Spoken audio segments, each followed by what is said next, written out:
Hi everyone, you're joining me for Coffee and Real Estate with Stephanie, and happy Halloween. It is October 31st and I'm excited to share this spooky topic of short sales with you. As you can see, the weather is finally starting to turn here in Virginia. The seasonal changes are just on the cusp. I, for one, am over 80 degrees and I can take some 60-degree weather happily. So it's a beautiful day, but a bit windy. Bear with me.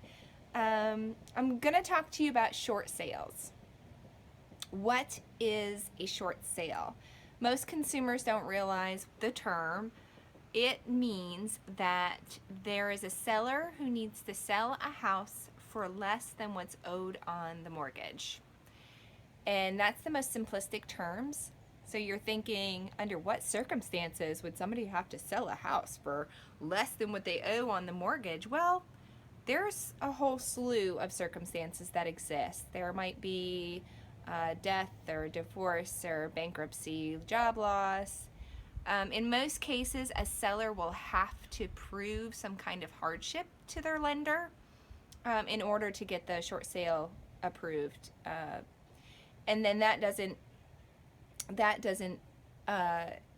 include an approval that the bank will have to make as a third party to any contract that's submitted on the property, if that makes sense. So follow me here. A seller has to sell a house for whatever circumstance. They have to basically apply to the bank and request the ability to sell the property as a short sale. At that point, the bank will start doing internal processes, and each bank is a little different, so I'm not going to try to go into that.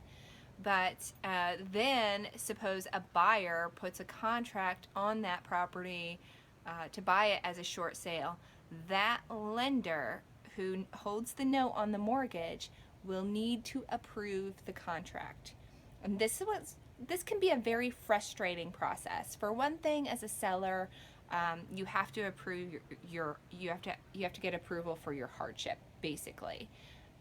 So this isn't always possible. If the bank feels that you can buy the mortgage outright or pay the difference for the amount of the short sale, then you might not get approval, and it might not be an actual short sale property. On the other hand, if you do get approval for a short sale and then you have a contract submitted, depending on which lender you have, it could take a while to get approval for the contract and have that process go through. So short sales aren't necessarily the smoothest process, and that's what makes them so scary to a real estate agent, to a buyer, to a seller. Now, as a buyer, you might find a short sale property and think, oh, this is a great deal. Well, think about it.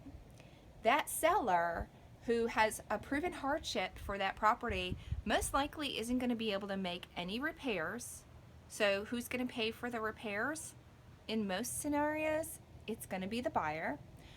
That seller isn't going to do any inspections for you, like termite and moisture or lead-based paint.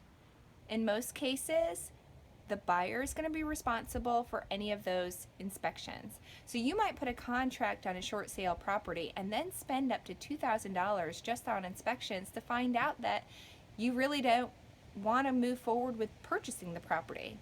And then, so supposing you do decide, okay, we're going to move forward with purchasing the property, there's no guarantee as to when that property is actually going to close and you're going to be able to move in.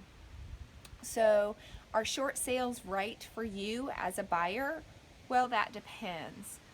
If you don't have to move into any place really quick or make a quick decision, then maybe a short sale could be in your future. But if you're like most people who, you're selling a house to buy a bigger one, or you're selling a house to move into a smaller one, and you're already under contract, then a short sale really isn't going to work out for you, and it may not be that good of a deal. A lot of people who purchased a property a few years ago when the market value were kind of skyrocketed, they've they may or may not have been paying equity into the property, and the market value might not substantiate what that sale is today. So is it really that much of a good deal? It may be, it may not be. So that's the nuts and bolts that I wanted to discuss for short sales. If you have any other questions, please feel free to contact me. But if you're thinking of purchasing a property for investment, or if you're thinking about a property that's a short sale, or if you're in a situation where you think you might need to sell a property as a short sale, I highly recommend you shopping for your realtor to help you through the whole transaction. It's not something that I would recommend trying to do yourself, even though you might think you save a penny. In most cases, you want someone who's really done short sales before, who's experienced in the process, and kind of knows what questions to ask your lender, and what questions to ask an agent on the other side. It'll make your entire process a little bit smoother. In most cases today, we're fortunate we don't have quite as many as we did a few years ago when market values really dropped. So you may or you may not run across it, but it's just one of those topics that I think is a little bit nerve-wracking and scary. And so my best recommendation to you as a consumer or a seller is to find an agent who can really help you in that area. Okay? So I enjoyed my cup of coffee with you. Thanks for joining me. If you have any questions, feel free to contact me, Stephanie Henning at Lismore & Associates in Williamsburg, Virginia. Have a great day. Happy Halloween.